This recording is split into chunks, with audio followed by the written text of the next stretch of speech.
Thousands of women marched through Jerusalem on Sunday evening, demanding the resumption of peace talks between Israelis and Palestinians, in an event that pitted the Palestine Liberation Organization (PLO) against the Hamas terrorist group, amid reconciliation efforts between the rival Palestinian factions. The PLOS Committee for Interaction with Israeli Society, formed by Palestinian Authority President Mahmoud Abbas, had sent out invitations to the Women Wage Peace WWP march, drawing criticism from some Palestinian groups.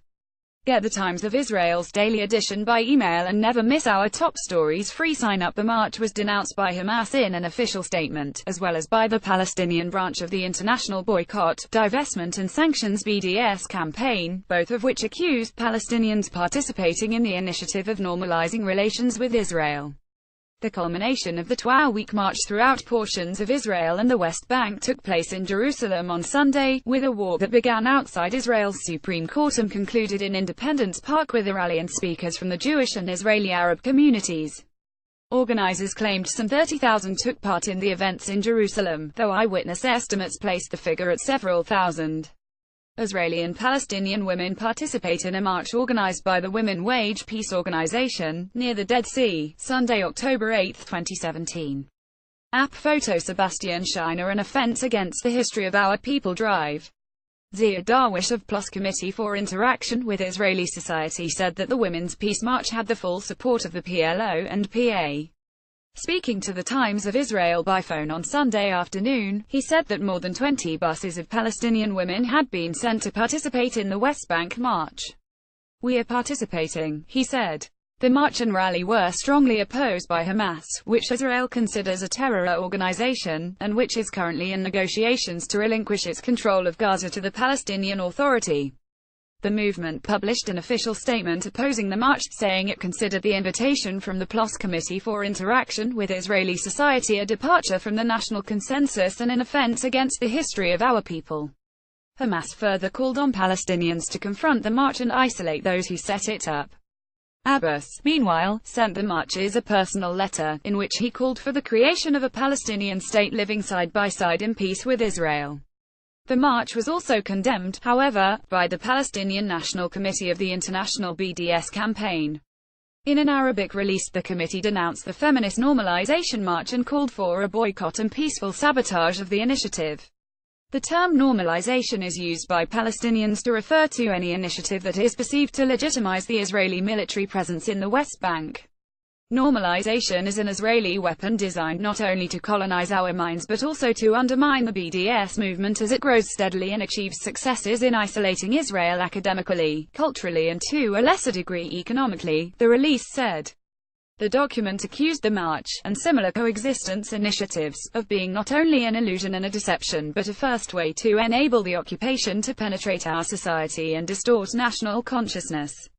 Darwish rejected this accusation and said that the ongoing reconciliation effort between Ramallah and Gaza will not affect PLO efforts to reach out to Israeli society. Israeli and Palestinian women participate in a march organized by the Women Wage Peace Organization, near the Dead Sea, October 8, 2017. App photo Sebastian Scheiner. Earlier Sunday morning, 8,000 people, Israeli and Palestinian, marched north of the Dead Sea and the West Bank.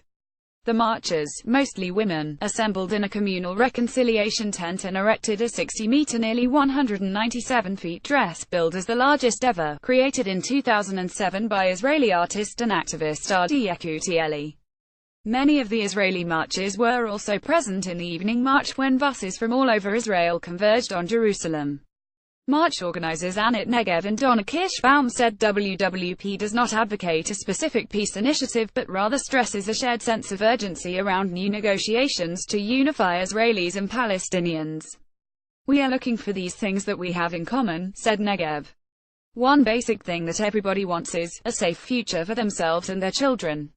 Negev and Kirschbaum both said the march intends to send a signal to those in power, in Israel and the West Bank, that there is a strong desire for peace on both sides. The march also served as a feminist platform, demanding that women are equally represented in all aspects of decision-making related to negotiations, as mandated by UN Security Council Resolution 1325, to which Israel was one of the first signatories, said march organizer Donna Kirschbaum in an email. Supporters of the initiative, while predominantly from secular Israeli backgrounds, reached across the political spectrum. "We must come together to be able to reach the peace that we all want," said Mitchell Froman, a religious Jewish settler who was stabbed by a Palestinian in January 2016 while she was pregnant, speaking to AFP last week.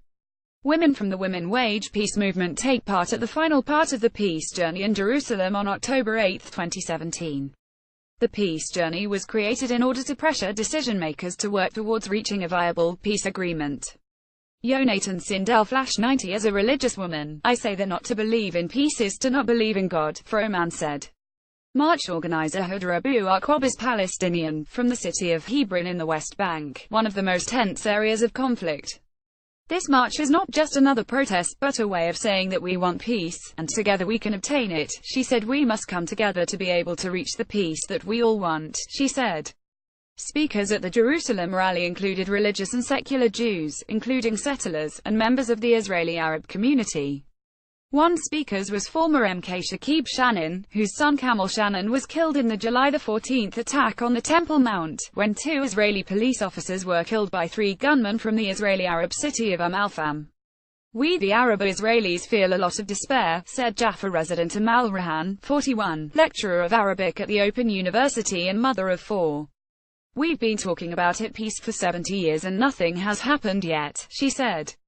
Zema resident Amira Zedan, 42, works in high-tech. "I believe in peace," the Women Wage Peace member said. "Together, Palestinian and Israeli women can be stronger," she said.